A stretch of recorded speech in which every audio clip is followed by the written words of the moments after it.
Hello, hello, testing 1, 2, 3.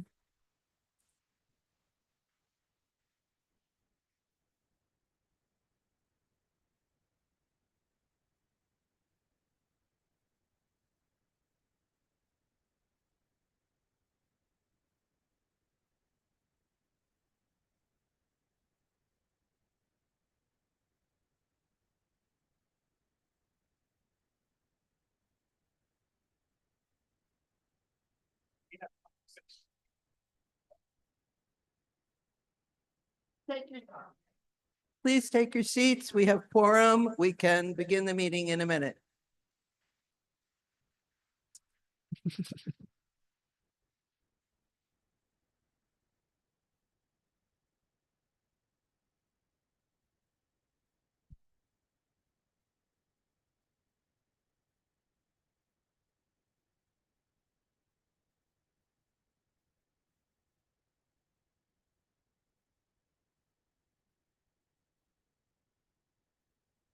Welcome to the March full board meeting of Community Board 7 Manhattan. And thanks to Lincoln Center for offering us this wonderful space again. So we really appreciate it. Do I hear a motion to adopt the agenda? Any seconds? All in favor? Aye. Thank you. Any opposed? Waivers that are in place for this evening for folks to attend remotely include Elizabeth Caputo for unexpected work, Richard Ash, illness, Daria Kim, unexpected childcare, Avi Flatto-Katz, illness, Rachel McLaren, illness, and Ben Rosenfield, illness. I'm hoping with the flu season ending, we will do better in coming months. I'm happy to announce the appointment of 4 public members to serve on Community Board 7 committees. These are the first such appointments in many, many years, pursuant to the program we passed as a bylaws amendment several months ago. They are Patrick Litke, who will be joining the Housing and Land Use Committee, Karen Tilson, joining Parks and Environment Committee, Dr. Michael Cantor, joining the Health and Human Services Committee, and Deirdre Garrett Scott, joining the Youth Education and Libraries Committee. Transportation, Budget and Strategy, and Business and Consumer Issues Committees all received applications, but those committees decided not to appoint public members at this time. I would like to announce I've appointed Michelle Parker as co-chair of the BCI committee, replacing Ben Wu, who is leaving the board due to family and work obligations. Michelle, I should add, is no stranger to this particular role. We are all watching events in Washington with trepidation over what policies will mean for our district, our businesses, and our residents. I urge members of the board and members of the public to reach out to our office and our committees if they become aware of any adverse local impacts where it may be appropriate for the board to take a position. We need to be vigilant right now. For interested board members, steering committee this month will continue the discussion of the member survey results. And in addition to that, we will consider a possible resolution on amendments to discovery rules that Doug Kleiman will present in his capacity as public safety coordinator. This is an important effort to address the significant number of criminal cases that judges are required to dismiss because of aggressive discovery deadlines in state law. It's worth a debate, and we will have that debate at steering committee. I'd like to call on Kevin Reevey to give us an update on the treasurer's report. Thank you, Beverly, and good evening, everyone. Max, great. So, as I reported last month, the great news is we got $8,000 of additional funds that were released from restricted. And so as a result, our other than temporary personal services went up from 18,500 to 26,500 roughly. So that's good news. Our budget for the year is still $432,000. Through the first 7 months of our fiscal year end, which ends June 30th, 2025, we've spent a total of $263,000 roughly, leaving a little over $168,000 left for the remainder of the fiscal year. Now, backing out restricted items, we have roughly a little under $135,000 left to spend for the remainder of the year. That's in column 3. Moving to column 4, what we tried to do is project personal services expenses. So that's salaries for our 3 staff members for the remainder of the year, which is 5 months. That comes to a little under $114,000. Moving to the second to the last column, we tried to project out non-salary, non-rental expenses. So HVAC, plumbing issues for our district office, technology expenses. So we've estimated we've got a little over $4,000 that we're going to spend, which leaves a little under $17,000, which is the last column of projected remaining funds for the remaining 5 months of the fiscal year end, of which $7,300 is for OTPS. So we are in a much better financial position than we were 2 months ago. A preview. So we have an intern that Max hired, and the intern is working for us pro bono to get some experience. And a project that Max and I have her working on is analyzing our budget versus the other 11 budgets in Manhattan community districts, as well as looking at some of the challenges that we face versus some of the other districts. And from our preliminary analysis, which hasn't been finalized, it looks like we're operating with less financial resources than other community boards. But yet, when you look at our challenges in terms of the issues, in terms of the rent burden in the district vis-a-vis other districts in Manhattan, when you look at the number of senior citizens that we serve versus other districts, and if you look at our population, we serve over 220,000 people in CB7, yet we have less financial resources than other community boards. So the goal is to present this analysis to OMB with the goal of our finances and funding being brought up, at least up to par to other community boards. Because bottom line is we have less financial resources, but we face the same or more challenges than other districts in Manhattan. So I will keep you posted.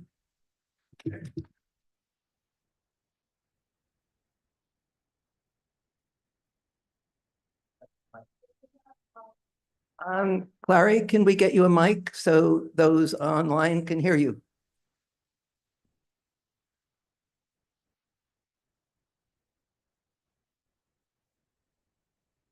Mike. So my question in the mic is, if we have money that we have not spent in this fiscal year, can we carry it over? The answer is a loud no. We start over the next fiscal year with a new budget. I have a very quick question as well. How long will the intern be working with you on the project?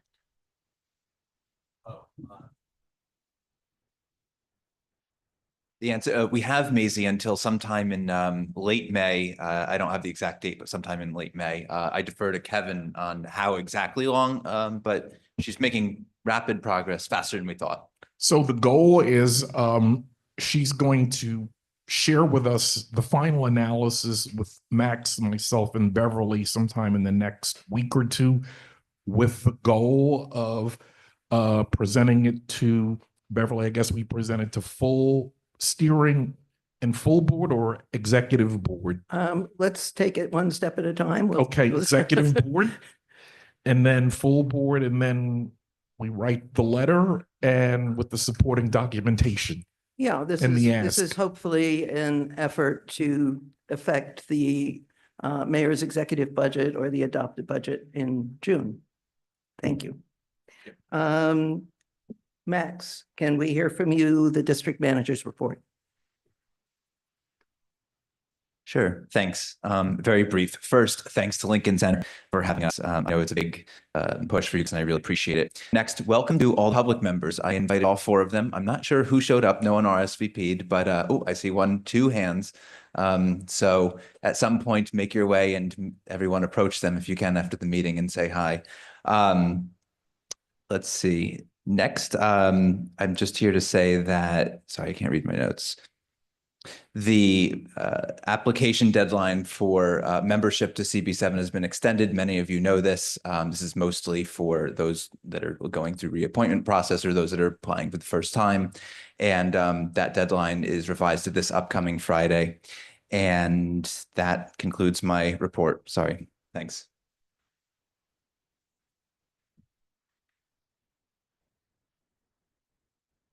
Thank you, Max. I'd like to get a motion, if I can, to approve the minutes from last month.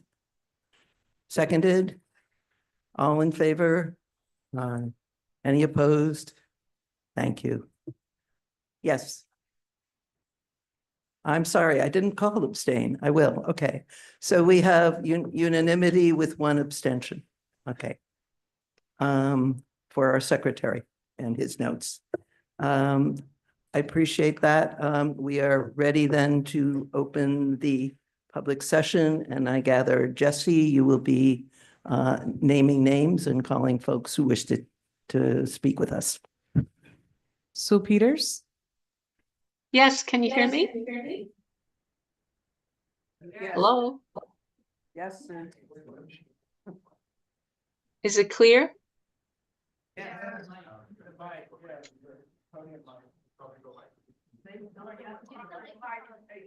Sue Peters, we could hear you. Okay, I want to make sure it's recorded. Thank you. Is there a clock?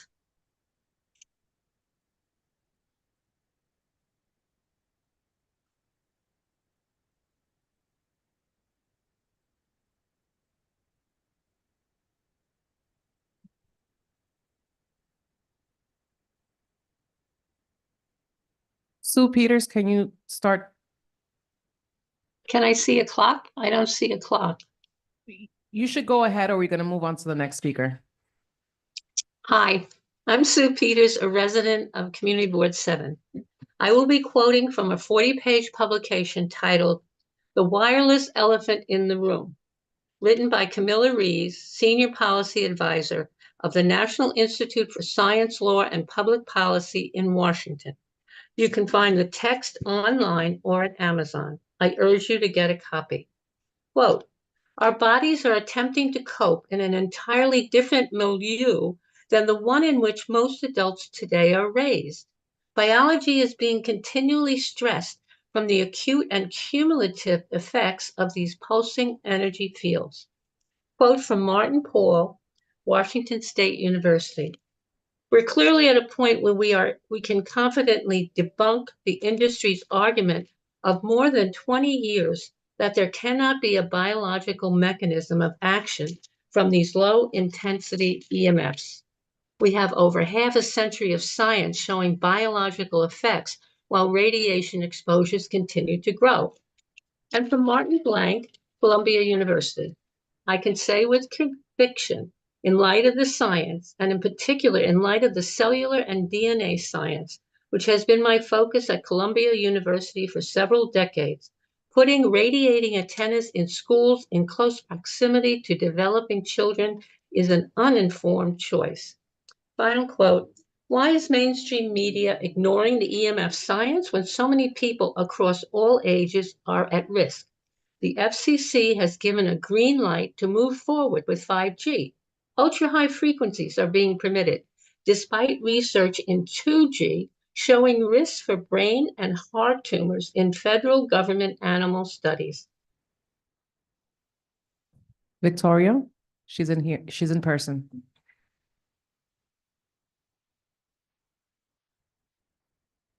This is Olive Floyd. Okay, thank you.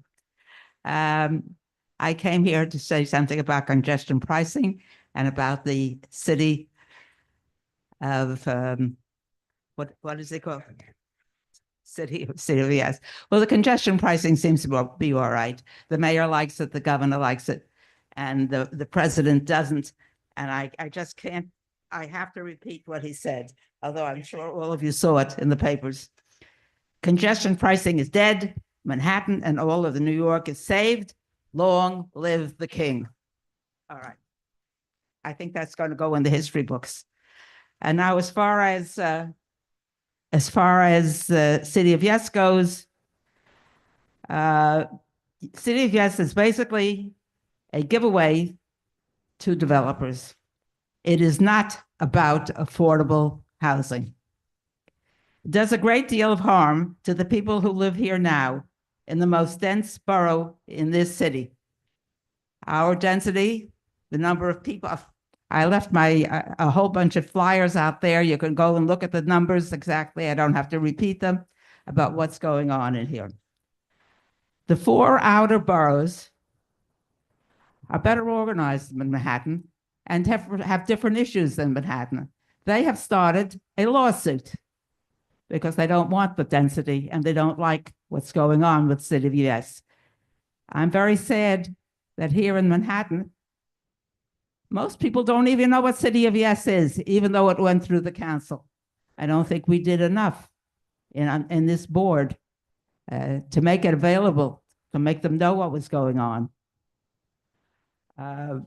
Some of the most horrible things that will happen to us is what's called infill, where NYCHA and Lincoln Towers, where they replaced those areas with lounge.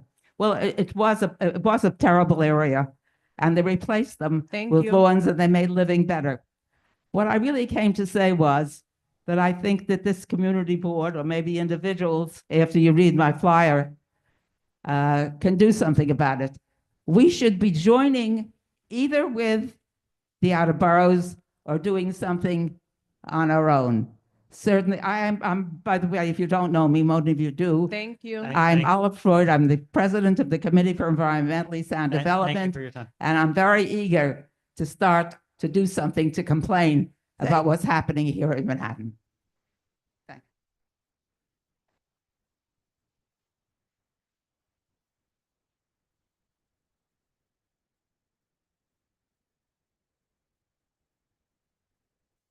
Our next speaker.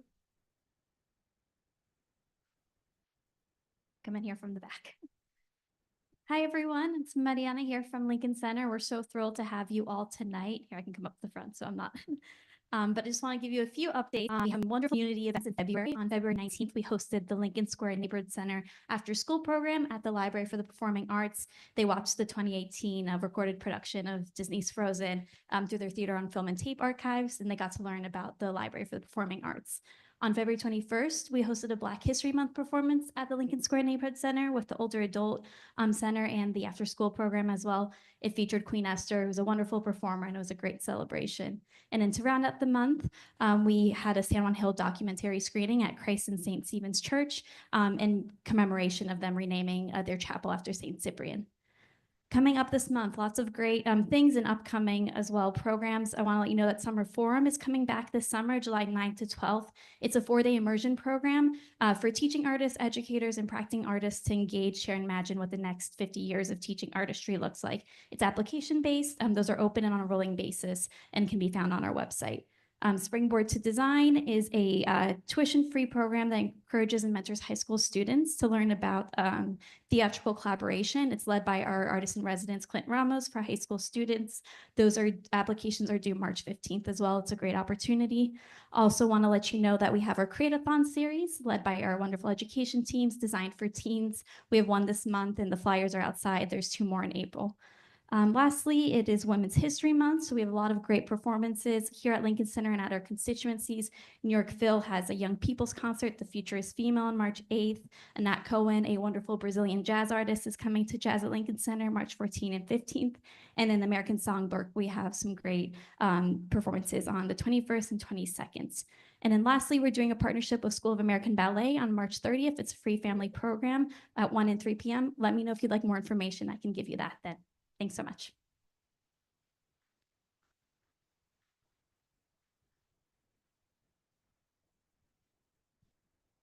So Sawaiba from Manhattan Borough President's Office. Hi, everyone. This is Sawaiba from Manhattan Borough President's Office, giving you a report. So our community applications are due this Friday, March 7th, 5 p.m. If you need to reapply or are interested in having a voice in your local civic government, fill out an application on the portal. We look forward to some amazing new members. The Manhattan Solid Waste Advisory Board is a volunteer citizens advisory board dedicated to helping Manhattan contribute to New York City's zero waste goals by promoting recycling, composting, and other sustainability initiatives. The application deadline is Friday, March 14th. The application link is on our website under the Resources tab and Get Involved in New York City Government subtab. I know many of you have been following the more recent news on congestion pricing. Here at the local level, we've seen how well it's been working in reducing congestion. One of the side effects that the borough president has been sounding the alarm on before congestion pricing took effect was the growing volume of out-of-state cars parking outside of the congestion zone, taking up spots in Washington Heights, East Harlem, and nearby neighborhoods. Because of this, Manhattan Borough President Mark Levine and Council Member Carmen De La Rosa are working to advance a residential parking permit program for Manhattan. This would require DOT to create residential parking permit system for the area of neighborhoods north of 60th Street, right outside of the congestion zone, and including Inwood to give residents priority for street parking. For Manhattan to implement a program like this, it would need approval from Albany, so we're hoping for that. Lastly, Manhattan Borough President Mark Levine has heard from Manhattanites across the borough who are concerned about how federal policies are impacting our communities and launched a Know Your Rights campaign. This is also available on our website, and there's a document highlighting all the help that we can provide. We're also hosting a Know Your Rights workshop taking place on, well, it's past now, but it was on March 3rd. One last thing I want to highlight, it's the Manhattan State of the Borough scheduled for March 23rd at 2 p.m. at LaGuardia High School, 100 Amsterdam Avenue. Lastly, happy Women's Month. And also we had an iconic event at Apollo Theater for Black History Month. Thank you so much. you. Always a pleasure. Hannah Women.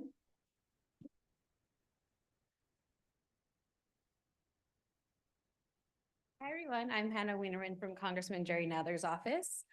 It's been another challenging month in the Trump administration. Trump has made New York, particularly New York City, one of his top targets, as well as dismantling the federal government. So Congressman Adler continues to fight back with every tool at his disposal against or to resist Trump and the unelected Elon Musk. And he continues to do the work of the people in DC. So since I saw you last month, Congressman Adler has signed on to a bunch of different laws, bills, but I want to just flag two. The Bipartisan American Dream and Promise Act of 2025, which would provide a pathway to citizenship to dreamers, undocumented immigrants who were brought to the United States as children. Additionally, the Bipartisan 9/11 Responder and Survivor Funding Health Correction Act of 2025, which would update the program's outdated funding formula to ensure adequate funding until the program's expiration in 2090. Additionally, the bill would increase funding data collection on 9/11 related conditions and expand access to mental health care for program members. He also sent a letter with members of the New York congressional delegation to the New York State's Department of Public Service, the CEO, urging him to reject Con Ed's proposed utility rate hikes, which would raise prices for millions of New Yorkers across the city and state. Many of you know this and joined us last week, but Congressman Adler hosted a virtual town hall. He I'm sorry, it's been a very long day, guys. He addressed many of the pressing concerns and issues going on in the city, going on in the country. We're going to continue to have town halls. So if you missed it, you can go on our website, YouTube, or Facebook pages to watch it. Additionally, I would encourage you to sign up for our newsletter because we'll be posting information about upcoming events and town halls and things like that moving forward. Additionally, we just joined Blue Sky. So if you have left other platforms, join us on Blue Sky. We'd love to see you there. Speaking of newsletters, we also just released, or we sent out, I believe it was on Monday, a tax resources newsletter with information about filing this upcoming tax season. There's also a bunch of resources there. Feel free to call our office with any tax related information. If I have a quarter of a second, the congressional art competition is now live. You can look up some more information on our website, basically open to high school students that reside in the New York 12th district. You can find information on our website, nather.house.gov. Thank you. Alyssa Ferreira, followed by Erica Overton. Hi, good evening, everyone. I'm here from Councilmember Shauna Badeo's office. Just a few events and legislative updates for everyone. We have our e-waste recycling event with the Lower East Side Ecology Center on March 23rd from 10 a.m. to 2 p.m. on Amsterdam Avenue between West 109th Street and West 110th Street. We're hosting a pet adoption event with animal care centers on March 29th from 12 p.m. to 4 p.m. And that's going to be at our district office at 500 West 141st Street. We are hosting HPD in your district from 10 a.m. to 4 p.m. at our district office and a mobile center at the Ascension Church on March 6th, March 13th, and April 3rd, all Thursdays. On the legislative side of things, last week, Councilmember Abreu passed a bill wherein all community gardens can take part in curbside pickup for composting. And the sleep apnea bill is passing next week, which includes an awareness campaign on sleep health, as well as free sleep apnea tests. Another legislative part is the Home First Loan Program, which is now accepting applications. First-time homeowners can now apply for this, and as always, for questions, concerns, and or opinions, please reach out to us at 212-928-6814 or via email at district7, so it's district and then the number 7 at council.nyc.gov. Thank you and have a nice night. Erica Overton, followed by Gwen Saffron. Hey everyone, Erica Overton from Assemblymember Linda B. Rosenthal's office. A few quick things. First, on Thursday morning, we are having a M104 ride-along with the New York City president of Transit, Mr. Critchlow. And so if you want to join us, we've extended invitations to the CB7 board, as well as to the Transportation Committee. People are joining. We'd love to have you. If anybody in the crowd is interested, you can tell Mr. Critchlow all the issues that are wrong with the M104, which we have many, and he can ride the bus with us. We're gonna meet at 70th Street and Broadway and ride it to the West 50s, so he can see exactly what we are talking about when we say that it is backed up or that there is bus bunching, or sometimes it just doesn't come. So he'll be with us for that ride. And then second, later that night, the Assembly member is having a democracy town hall. So we're going to have panelists from the Brennan Center, NYCLU, Donna Lieberman from NYCLU, National Institute of Reproductive Health, the Community Service Society, and the New York Immigration Coalition to discuss the federal landscape, how it impacts the state, and what we can actually do about it. So we are having that at B'nai Jeshurun at 6:30. So if you're interested in coming, please email, call us, and we'll RSVP you.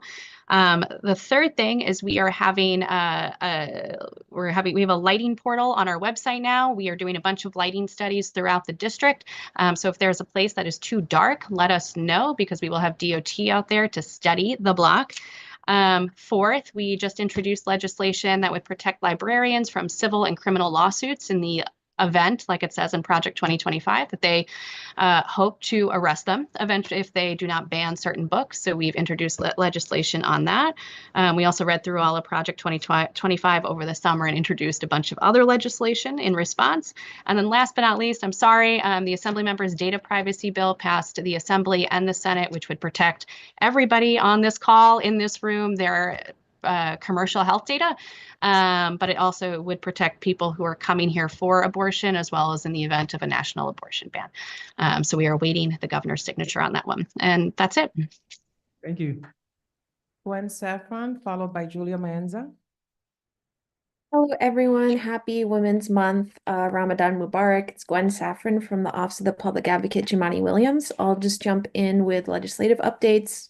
Last Monday, the Public Advocate joined the New York City Council Committee on Public Safety to call for an end to the NYPD's criminal group database, also known as the gang database, acknowledging the disproportionate impact of the database on Black and Hispanic youth, with 96% of individuals identified as Black and Hispanic and 98% being male. There happens to be a lack of transparency around criteria for inclusion within the database system and the harm these lists cause within communities. Resources should be focused on education, strengthening communities, and supporting young people who are at risk for violence, not criminalizing youth and young adults of color. Recently, the Public Advocate attended a street vendor press conference to call on the council to move forward on a street vendor reform package and to hold a hearing on two bills, Intro 47 and Intro 24, in which the Public Advocate is a co-sponsor. Intro 47 would decriminalize general and mobile food vendors, and Intro 24 would allow vendors to place their push carts 2 feet from the curb, which would help keep vendors safer from traffic. These bills would be significant in strengthening both these city workers operating small businesses and the city's economy, allowing for an opportunity and growth through positive regulation and resources. And as always, any New Yorker can always reach out to our office by contacting gethelp@advocate.nyc.gov or by calling 212-669-7250 and leaving a message. Thanks, everyone. Julia Manza, followed by Ben Lowenstein. Hi, everyone. This is Julia Mayenza from the Manhattan DA's office. I'm the community engagement coordinator who covers this neighborhood. I'm glad to see you all virtually tonight. I wanted to start by talking a little bit about discovery. I know Beverly mentioned that in her report, and it's something I spoke about last month. But as a reminder, our office has a one-pager on recommendations and findings related to the current discovery statutes, where we cover some common sense adjustments to the statute to protect victims of crime while still safeguarding the rights of accused and maintaining New York's status as the state with the most transparent discovery laws in the nation. I know I've sent copies to some of you, but if you are interested, I'm happy to send that. You can get it from some other committee board members and committee board leadership. I also wanted to mention the sentencing of Victor Parra for directing a series of cell phone snatchings via moped. I don't know if you remember this a few months back. It was all over the city. He was sentenced for 2 to 6 years in state prison as the ringleader, but an investigation into that series of snatchings with NYPD actually uncovered a gun trafficking ring that our office and NYPD have been working on together, including gang violence and obviously illegal gun sales. So I wanted to make sure that that was announced, as I know that that was a particular case of concern for many. I finally wanted to end by talking about our youth programming, which I love to talk about. We have our Gun Violence Prevention Fellowship for young people aged 18 to 25, the High School Summer Internship Program, which is always a favorite, 5 weeks over the summer, and our new program, well, last year was the pilot program. This year is like its first up and running paid iteration, which is the Youth Ambassador Program. All of these programs are open to young people in Manhattan, but the Youth Ambassador Program is going to select several students from each neighborhood in the borough. And if you have young people you think might be interested, happy to send information over, happy to send that information to the community board, as I would love to have them apply. Thanks so much. Have a great rest of your meeting. Ben Lowenstein.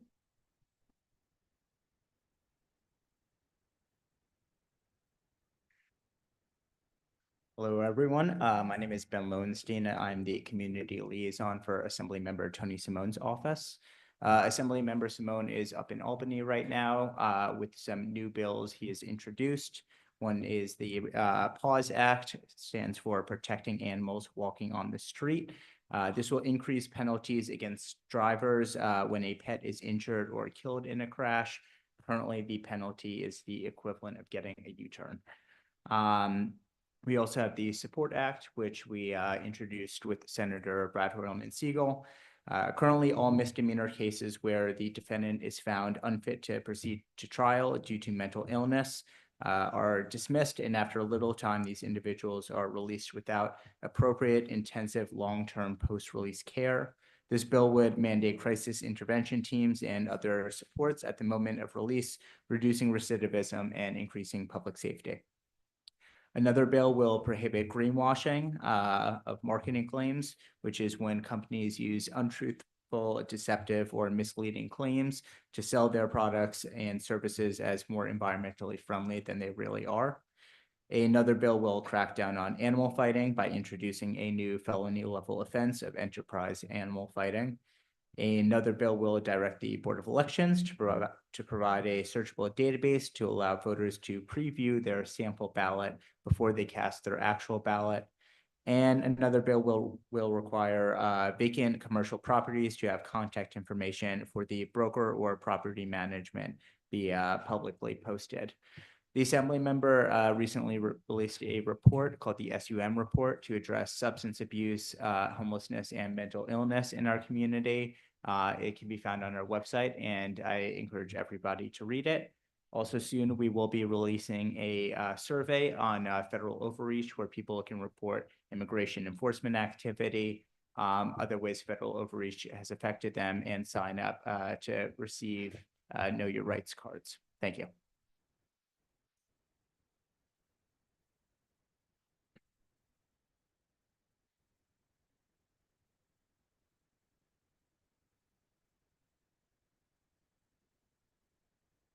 Anyone else? Done? Okay.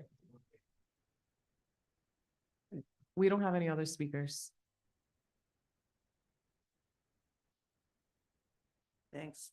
Thanks to all of our speakers. We now have our roll call before we start the business session. So are we prepared, Michael, for our vote? Okay.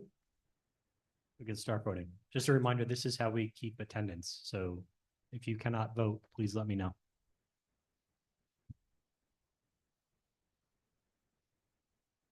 Vote yes to indicate you are here or online.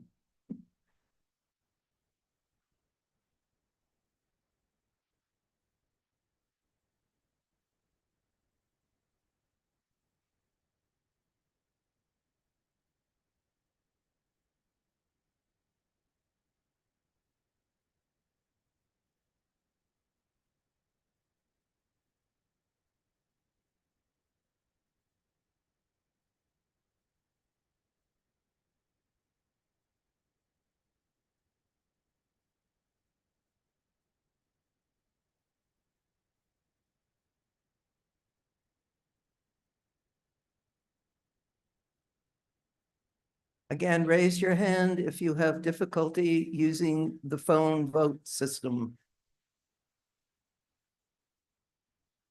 You should receive an acknowledgement that your vote has been registered.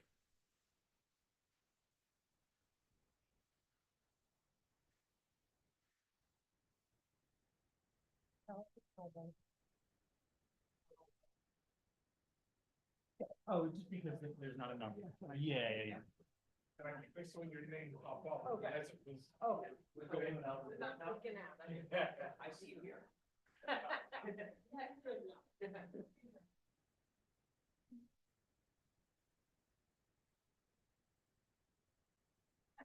Are there any other problem votes here? Okay, can we close it out, Michael? I think. Oh, we're still working, okay.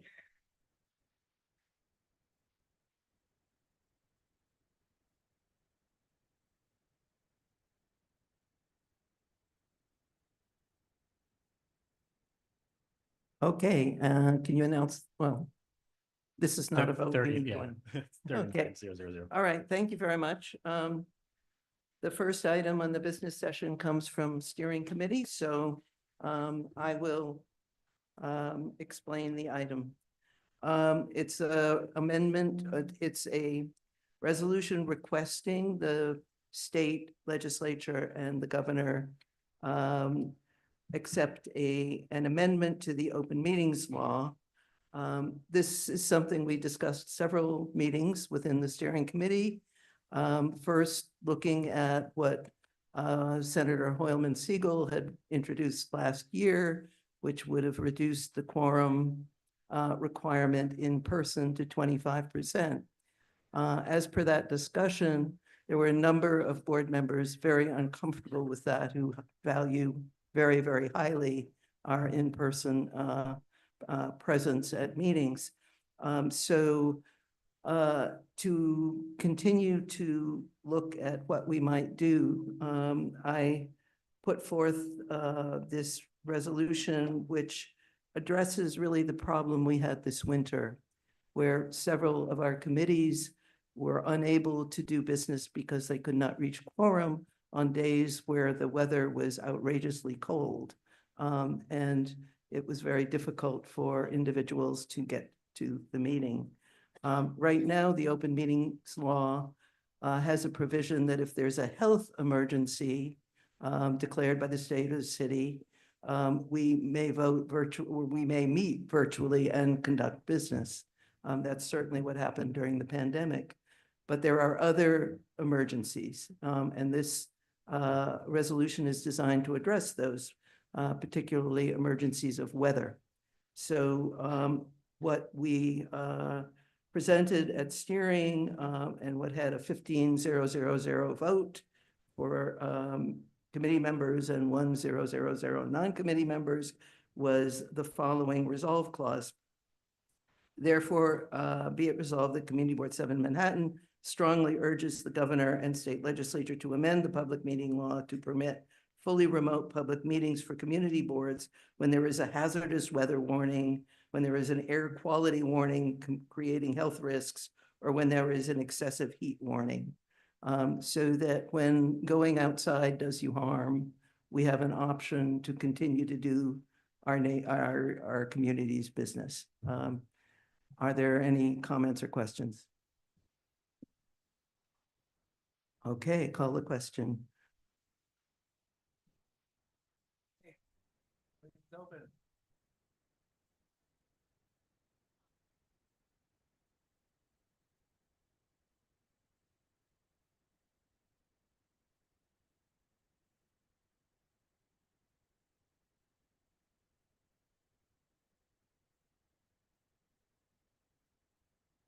That's 39 so far, so I think that's it.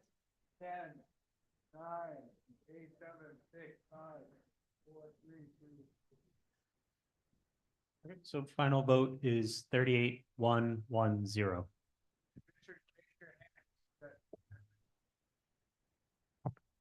Who did?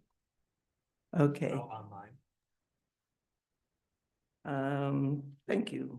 Health and Human Services Committee has the next resolution. Ken, you want to step forward, please?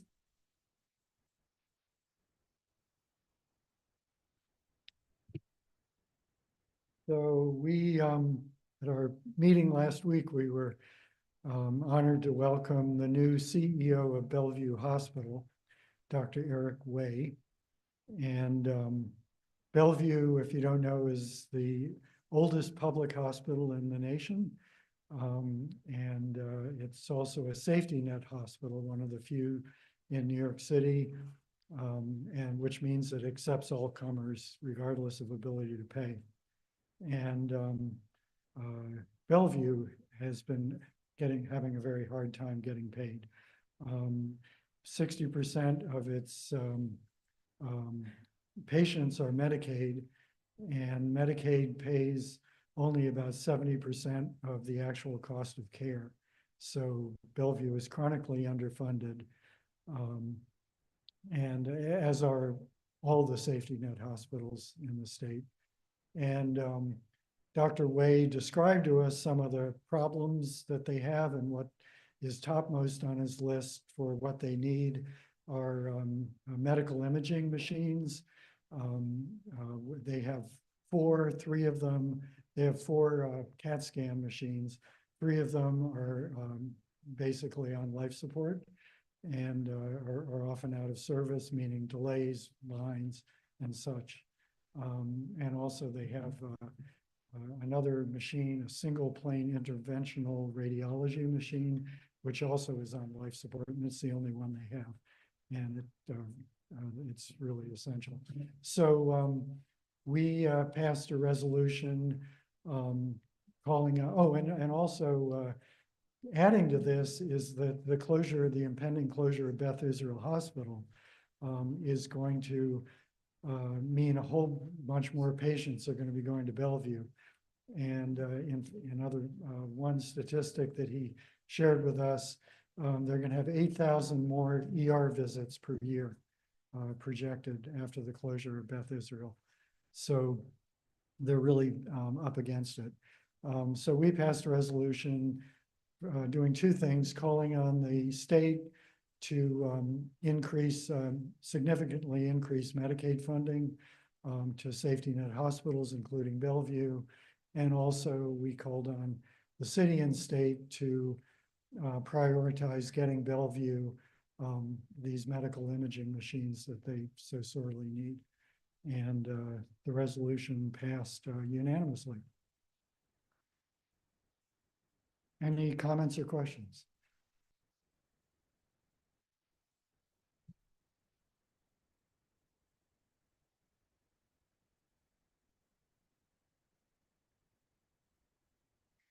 We are open for voting on the HHS. Richard, I assume your raised hand is a yes. Okay.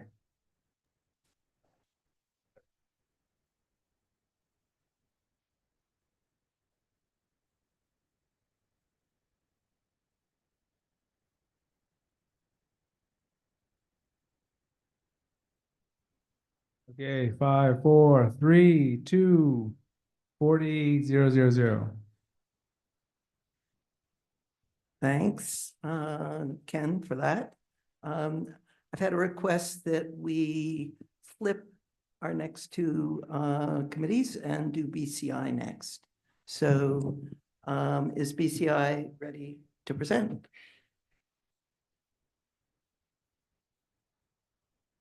Josh.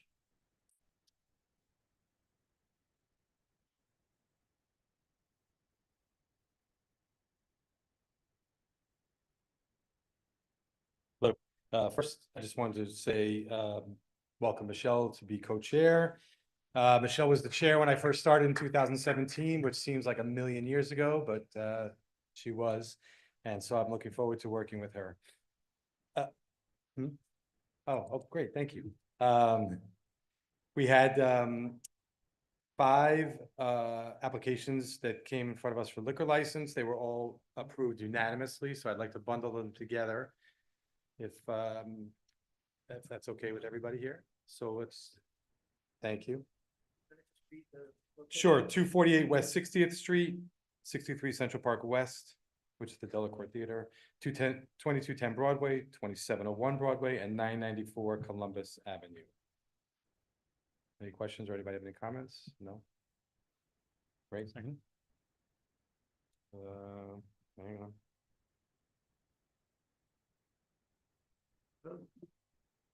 Voting is open.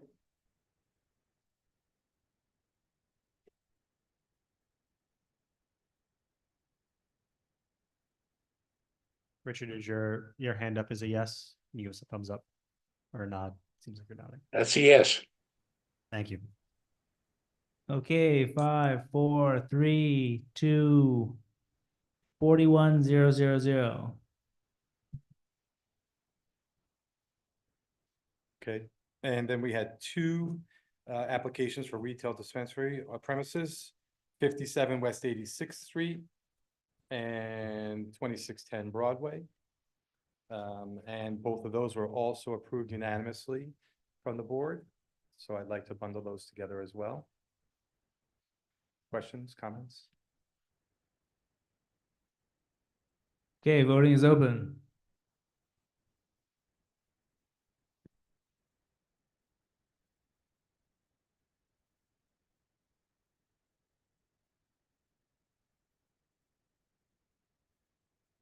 We have Richard with yes.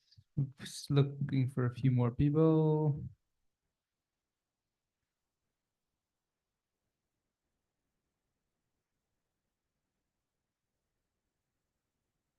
Yeah, a few more, maybe one more.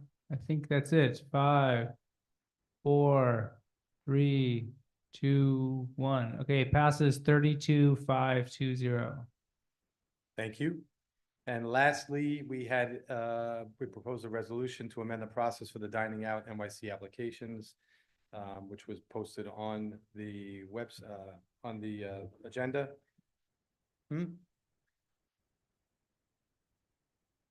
Pardon me? Oh, thank you. I had some help with it, but thank you. And so we discussed this at length at the BCI meeting, and we all agreed that the process that we proposed in this resolution would be a better way to, for all those who attended the meeting, I should say, discuss this, and we all agreed that this was the best way to go moving forward. And so, any questions? Yes. Hold on. It's been on the website since the last meeting, but we can put it up if we want to. Can we put it up? Hold on. Two-sentence summary is that we're not going to review every application at each BCI meeting because of the timeliness factor that some of them come in and we won't get to them by the time the meeting comes, and the fact that when they come in on Monday, the office is bombarded with sometimes 10 or more applications. They can't get them up in time for the meeting. It's not an efficient process. But if there are any that people from the community board or the public have issue with, they're all posted on our website and the DOT website for people to review. And if they have comments, they are encouraged, as I've said, maybe at every time I've come to this microphone, to come to a meeting and speak about it. And we would be happy to discuss it with, and we can get the establishments in to discuss it too if we need to, because we'll know if people want it on the agenda. Yes. You just answered my question, but just that for establishments that people do have questions that come before the committee will then vote on it? Who votes on those? Yeah, we'll flag it for DOT. These particular applications do not need approval, resolutions, et cetera, They to do go not. to DOT They do from the not. community board. No, and if there's an issue, they'll have a hearing at DOT. Right, but applications for liquor licenses. Continue to be the same. Right. Yep. and- Okay. They're two totally separate things. Yeah. And the timing doesn't work out. It does not. And just so everybody knows that DOT has only approved, as of last heard, about 40, was it, out of 4,000 applications or in that neighborhood. Is that right, Andrew? Yeah. So it's definitely an efficient process, as we also can see. Any additional questions, comments on this? Okay, I think we're gonna bring it to a vote. Voting is live.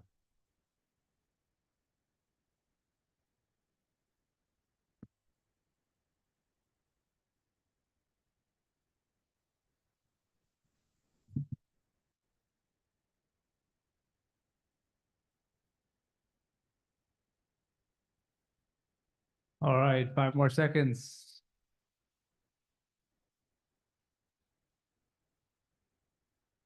Three, two, passes 38-10. Thank you. 39-10.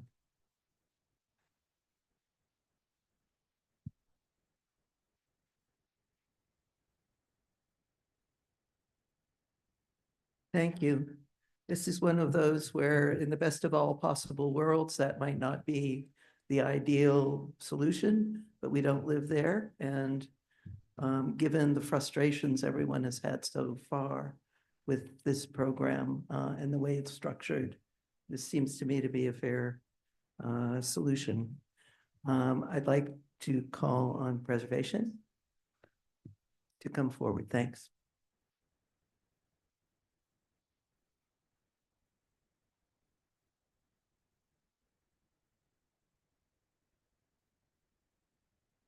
The other one first. Sorry. Okay, this is 167 West 72nd Street, which you all know is a commercial street with many buildings of various design, different times, renovated in different times. We heard this once before. The owner of the building went to LPC and got permission to change to 9/1 windows with fake mullions inside.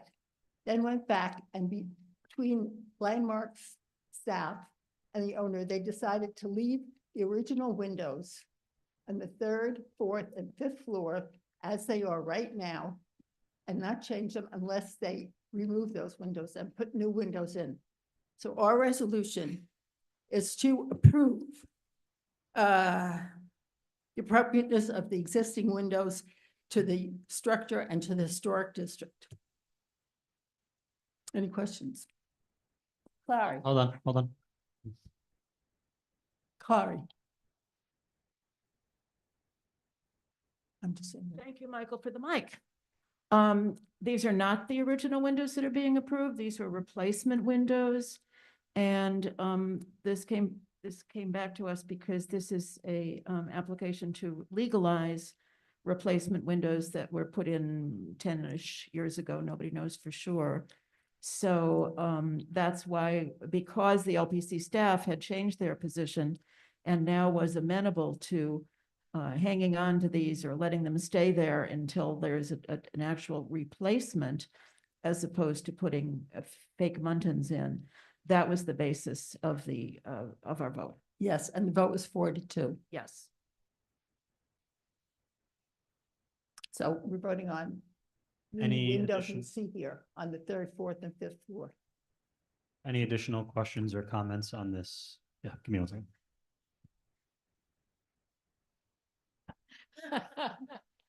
I was on this committee. I voted against this application. These people came to us and said, pretend we came to Landmarks a long time ago to get this approved. That's what a legalization is. And we approve those a lot of times. But this time I felt that it was so beyond the historical character of the neighborhood that I could not vote for this. So I hope you don't vote for it. There are so many different kinds of windows on this street and different styles of buildings, and whether this was the actual original one was still in question. That's why we voted to leave it as it is and let them come back when they replace them again and see if there's any feeling for the 9/1s. No, the bottom 2 floors will stay as they are. Any additional questions or comments? Oh, one more. Just for clarification on your final whereas I think you just mentioned it, that you're legalizing what is there now, but you're making a recommendation that when the life expectancy of those windows is up, that they do come back to do 9/1. Exactly. Got it. Okay, can we call it? Well, cool question. Voting is live.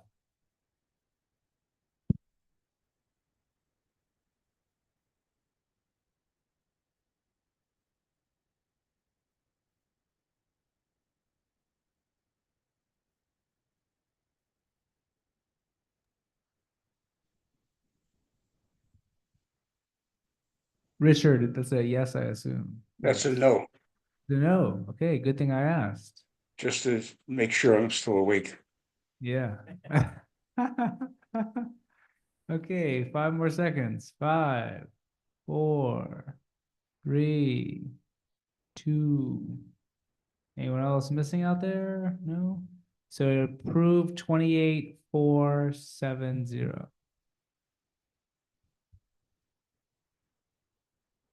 Excellent. Moving on to the next resolution, if we go 2 slides forward, I believe. Yeah, this is an application for this building at the corner of 72nd Street and Amsterdam.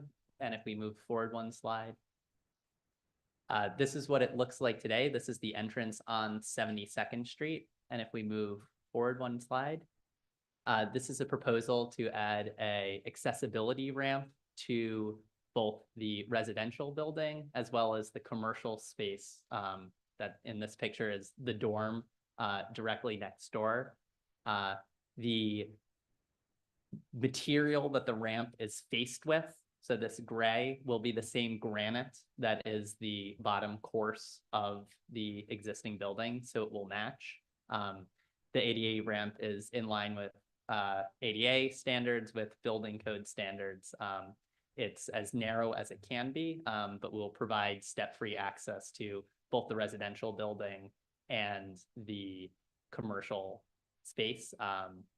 And in committee, we voted to approve this, 5 in favor, with 1 abstention. And I believe we have someone from the public who would like to speak on this item.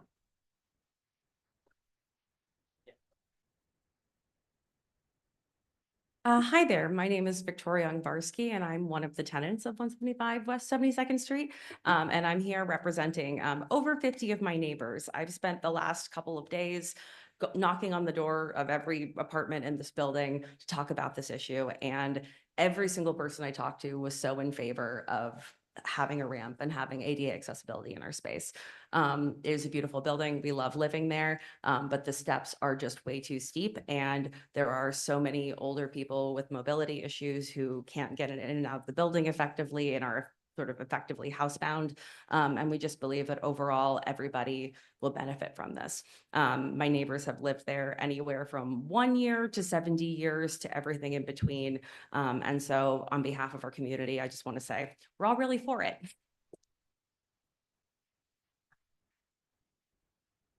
Then just one small other note on the resolution before we go to questions.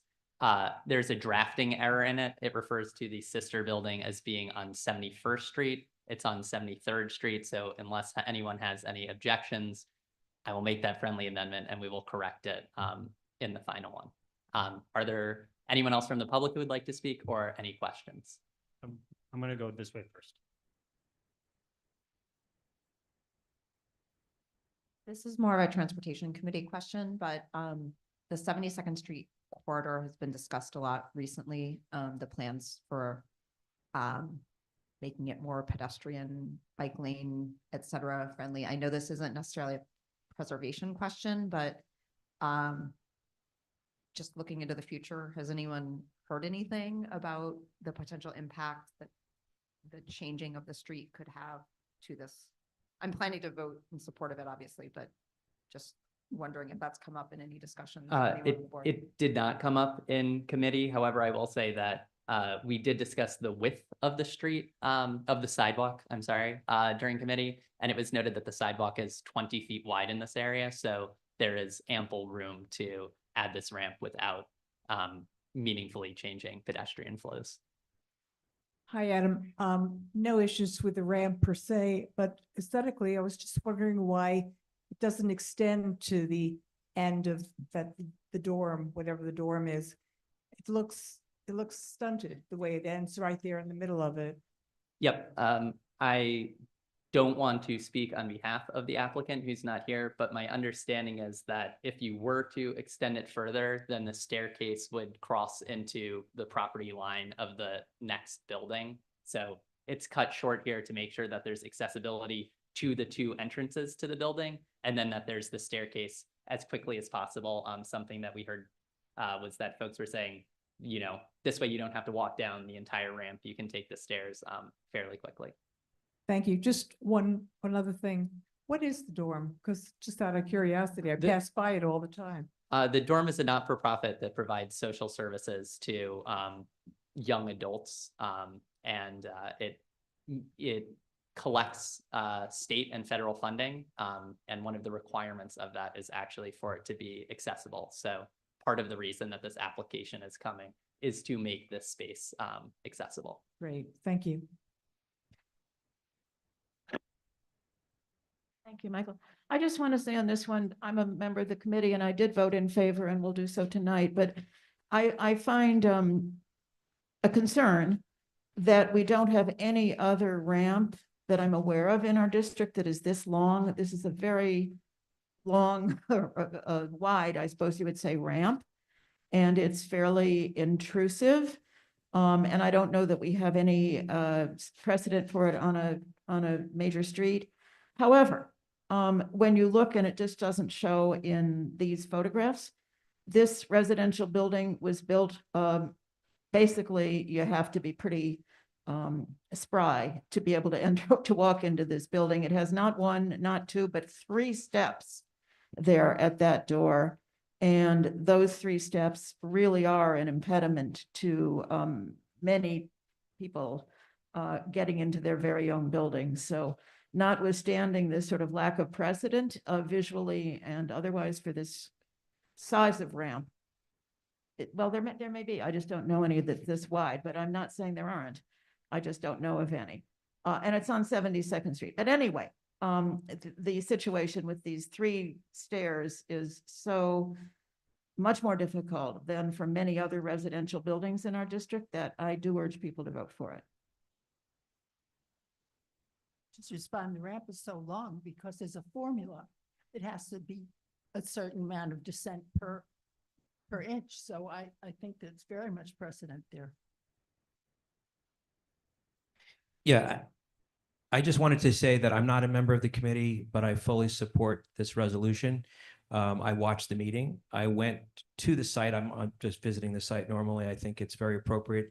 I'm very happy to hear that people that have mobility issues and are going to benefit from this, and people with small children, carriages, and people that are injured and carrying their groceries. I think it's a very important thing. Yes, I'm not an architect either, but I know we have architects on our board that the general rule of thumb is that for every inch you have in gradient change, you need about a foot. I was very happy to see that the impact going west is in front of windows that are not, there's no doors to the bank.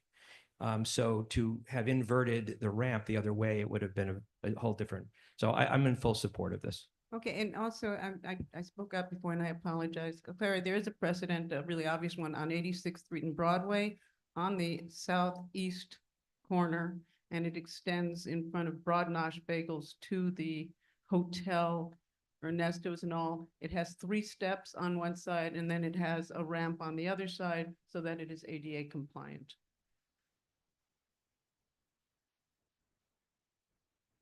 I just want to express my gratitude to the resident of the building who took the time to walk around, meet her neighbors, if she didn't already know them, get their signatures, and then bring that to us and share that with us, because that's what a community board is all about.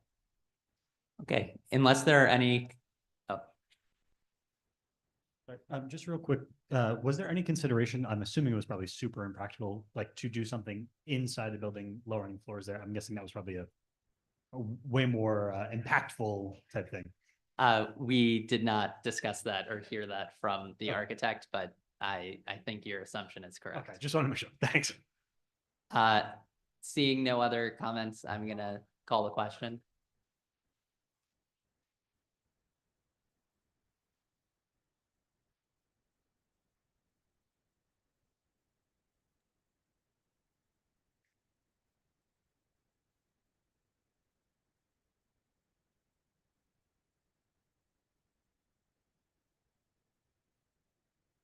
Okay. Alex, I'm a yes. All right, great.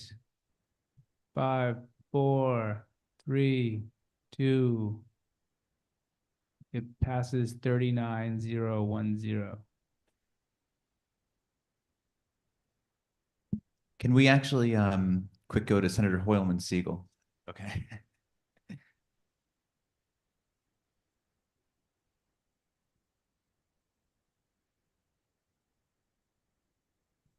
You're muted, or we cannot hear you. There you go. Thank you. Good to see everyone. Senator Brodheim, reporting from the Capitol in Albany. As you know, the legislative session is in full swing as we work on our state budget and crucial legislation. Wanted to thank everyone who attended our Civil Rights Town Hall last week. We're deeply concerned about the attacks on our civil rights under the current federal administration. I hosted a town hall on February 28th with speakers from Lambda Legal, Planned Parenthood, and the New York Civil Liberties Union. We had over 400 people attending. to discuss these issues, LGBTQ rights, reproductive health care, and how to defend civil liberties in this challenging political environment. A video of the entire event is on our website for those of you who couldn't attend. We also have Know Your Rights cards. Esther Caroline has them, my incredibly able legislative aide, to protect our neighbors against, what might be sudden and in some cases unlawful arrests. Find her to take some for yourself and distribute if you'd like. Last month, a federal judge ruled that the Trump administration was withholding unlawfully billions of dollars in federal funding in direct violation of a court order. This disregard for judicial authority threatens the core democratic principle of judicial review. And as chair of the Senate Judiciary Committee, I'm committed to making sure that these court orders issued in New York State are upheld. Here in New York, I will continue to shine a bright light on the dealings between the Trump administration and the Justice Department. And I've asked the Attorney Grievance Committee to investigate Acting Deputy Attorney General Emil Bowe for possible misconduct. The full complaint is available on my website. Finally, after receiving over 100 submissions, we are ready to announce the winners of the Shetties. Just saw the Oscars. Emmys came earlier in the year. Now we have the Shetties, which will highlight the worst scaffolding in our Senate district. And we're going to be announcing it on this Thursday, March 6th at 11 a.m. at 51 West 86th Street, which might give you a clue as to who's going to win or lose the Shetty Awards. Thank you very much.